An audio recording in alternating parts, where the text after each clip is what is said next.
आप गुरु धारण करने जा रहे हो तो शिष्य का क्या कर्तव्य है, शिष्य को क्या करना चाहिए, मैं आपको बता रहा हूं। शिष्य का गुरु के प्रति पूर्ण श्रद्धा भाव समर्पण होना चाहिए।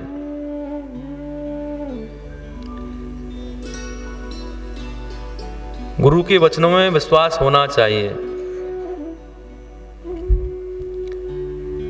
गुरु जो कहे उसे स्वीकार करना चाहिए। जो गुरु मार्ग आपको बताए उस पर चलना चाहिए, उनमें शंका नहीं करनी चाहिए। ये शिष्य का कर्तव्य है।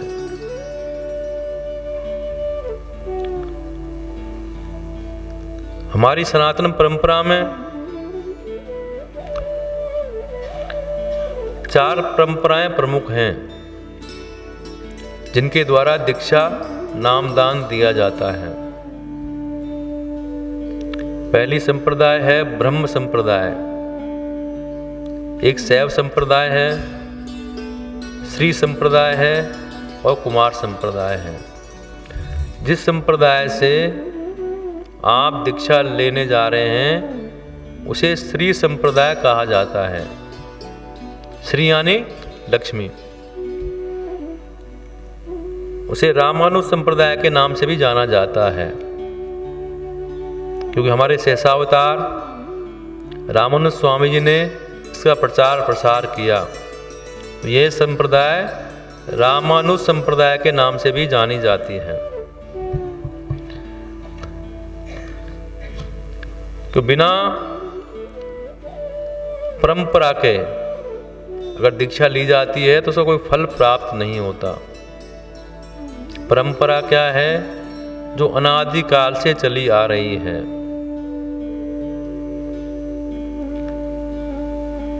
अनादिकाल से आज तक परंपरा चली आ रही, वही परंपरा कहलाती है। तो दीक्षा भी परंपरागत गुरु से ही लेनी चाहिए।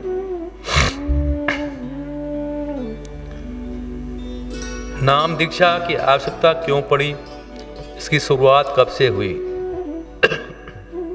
उसका भी एक इतिहास है। कि एक समय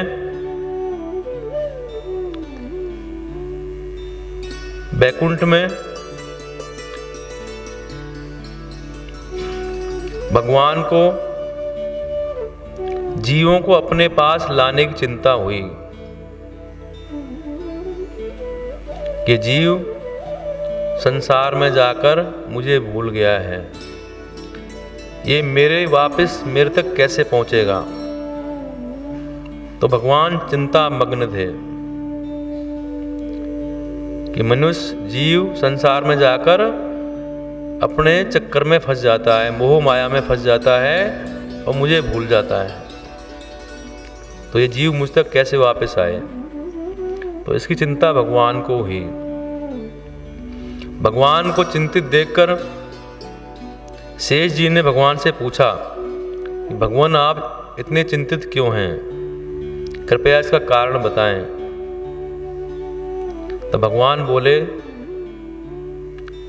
कि मैं लोक रक्षार्थ जब लक्ष्मी जी के साथ भूमंडल पर अवतरित होता हूं तो लोग मुझे राजा गोप आदि समझते हैं, वह ईश्वर भाव में नहीं मानते।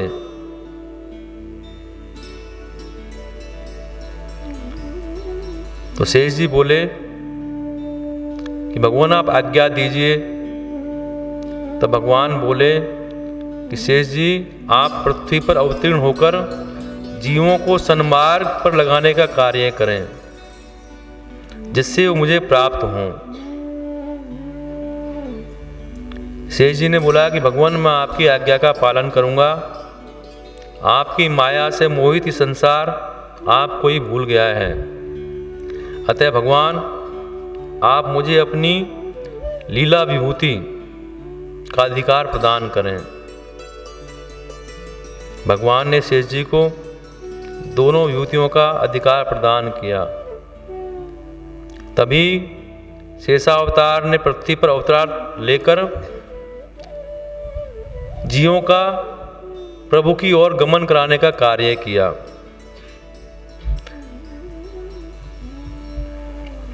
लगभग 1000 वर्ष पूर्व मद्रास में के निकट परम्बदूर में रामानुज स्वामी जी का जन्म हुआ, जो शेषावतार कहलाए। उन्होंने आगे चलकर इस परंपरा को आगे बढ़ाया। तो मेरे प्रेमियों, ये परंपरा अनादिकाल से चली आ रही है। भगवान श्रीमन नारायण ने सबसे पहले प्रथम मंत्र का उपदेश लक्ष्मी जी को दिया। लक्ष्मी जी ने विश्वक्सेन जी को दिया और विश्वक्सेन जी ने ब्रह्मा जी को दिया। ब्रह्मा जी ने सनकादिक मुनियों को दिया। सनकादिक मुनियों ने नारद जी को दिया और नारद जी ने आगे दिया। ऐसे करके परंपरा आज तक चली आ रही है। यही परंपरा कहलाती है। और कलयुग में भगवान रामानुज स्वामी जी ने इस परंपरा का संवर्धन किया, इसको आगे बढ़ाया, इसलिए इसे रामानुज संप्रदाय कहा जाता है। तो मैंने सूक्ष्म में आपको इस परंपरा के बारे में बताया कि आप जिस परंपरा से दीक्षा लेने जा रहे हैं वो परंपरा क्या है। इस परंपरा में पंच संस्कार होना आवश्यक है। पंच संस्कार के बिना दीक्षा पूर्ण नहीं होती। तो सबसे पहले आपको यज्ञ करवाया गया, ये प्रथम संस्कार है कि आपको प्रायश्चित यज्ञ करवाया जाता है। आप सभी लोगों ने यज्ञ किया होगा। यज्ञ और यज्ञोपवीत धारण करवाई जाती है। दूसरा संस्कार, आपको तिलक धारण करवाया जाता है, तो आप सभी लोगों ने किया हुआ है। तीसरा संस्कार, आपके दोनों भुजाओं पर शंख और चक्र भगवान के आयुध अंकित किए जाते हैं। चौथा संस्कार नाम दीक्षा का है, वो नाम आपको प्रदान किया जाएगा।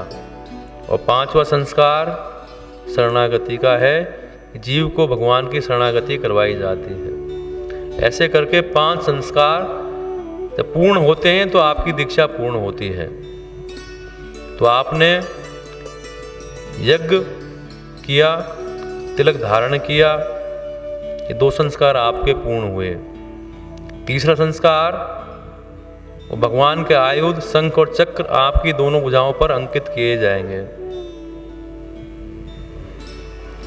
उसके बारे में भी आपको जान लेना चाहिए कि शंख चक्र अंकित क्यों किए जाते हैं। वो भगवान श्रीमन नारायण के चिन्ह शंख और चक्र को शास्त्रों के अनुसार अग्नि में तप्त करके दोनों भुजाओं पर धारण किया जाता है। इसका प्रमाण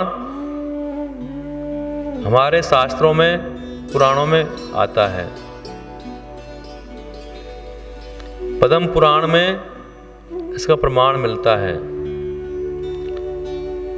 पद्म पुराण में आया है कि यम अपने दूतों से कहता है कि जो वैष्णव हैं उनके पास मत जाना, मैं उनका स्वामी नहीं हूँ। जो वैष्णव नहीं है मैं उनका स्वामी हूँ। ऐसा पद्म पुराण में प्रमाण मिलता है। सभी देवताओं ऋषियों ने शंख चक्र अंकित करवाए।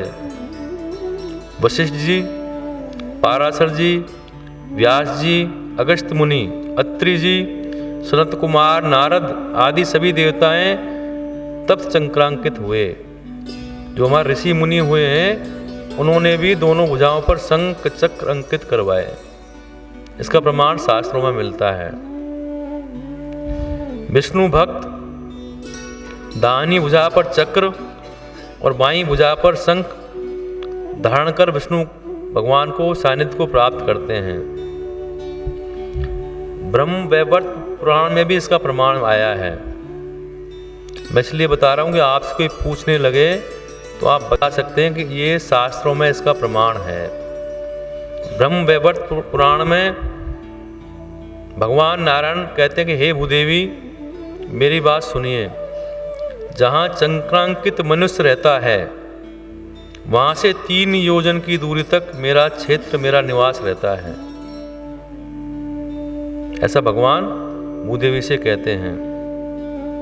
स्कंद पुराण में भी इसका प्रमाण आया है। स्कंद पुराण में भगवान शिव कहते हैं कि हे पार्वती जी, विष्णु के आयुधों के चिन्ह धारण करते जो मनुष्य इनको धारण करता है वो पूज्य बनकर मोक्ष को प्राप्त होता है। ये स्कंद पुराण में इसका प्रमाण मिलता है। ब्रह्म पुराण में भी इसका प्रमाण आया है। जो अग्नि से तप्त शंख और चक्र को अपनी भुजाओं पर धारण करता है वह घोर यमलोक छोड़कर विष्णु के लोक को प्राप्त होता है। ऐसा ब्रह्म वैवर्त पुराण में भी इसका प्रमाण मिला है। तो आपके दोनों भुजाओं पर शंख और चक्र अंकित किए जाएंगे। चौथा संस्कार नाम दीक्षा का है। उस परमात्मा का आपको नाम दिया जाएगा। गुरु परमात्मा नहीं है, पर गुरु उस परमात्मा से मिलाने वाला है। आत्मा का परमात्मा से मिलन कराने वाला है।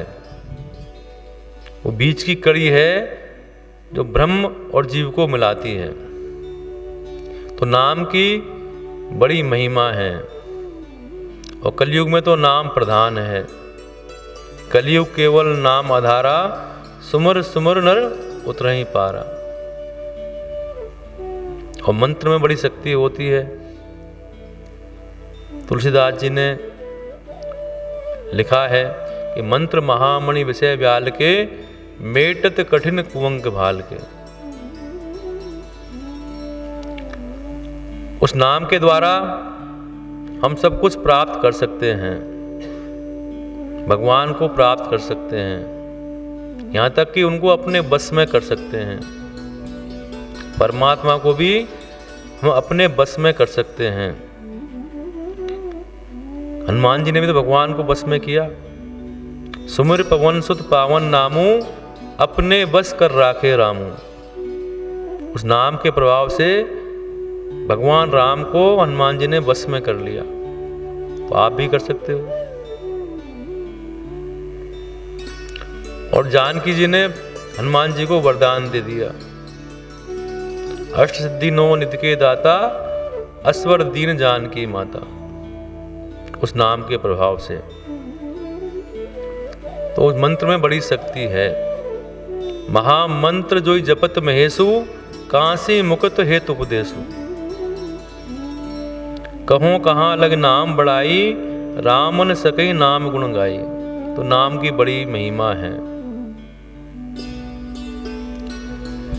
महिमा जासु जान गण राऊ, प्रथम पूजित नाम प्रभाऊ। गणेश जी की पूजा नाम के प्रभाव से सर्वप्रथम होती है। देवताओं में गणेश जी की पूजा सर्वप्रथम की जाती है। किस लिए? कि उसने नाम के प्रभाव को जान लिया था। उल्टा नाम जपत जग जाना, वाल्मीकि भय ब्रह्म समाना। उस नाम के प्रभाव से वाल्मीकि जैसे हत्यारा भी ब्रह्म ऋषि बन गए। आपने कहानी सुनी होगी वाल्मीकि जी की, कि डाकू थे, हत्यारे थे, लूटपाट करते थे। रत्नाकर नाम था उनका। एक बार जंगल में लूटपाट करने के लिए निकले।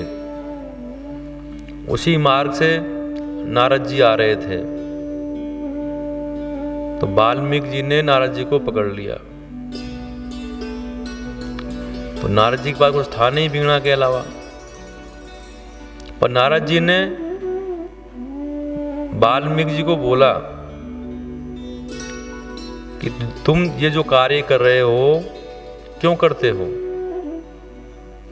उन्होंने कहा कि मैं अपनी जीविका के लिए काम करता हूँ, अपने बच्चों को पालने के लिए, घर खर्च चलाने के लिए लूटपाट करता हूँ। नारद जी ने कहा कि भाई एक बार अपने घर जाकर अपने बीवी बच्चों से पूछ लो कि जो मैं काम कर रहा हूँ इसमें तुम भागीदार हो पाप पुण्य में।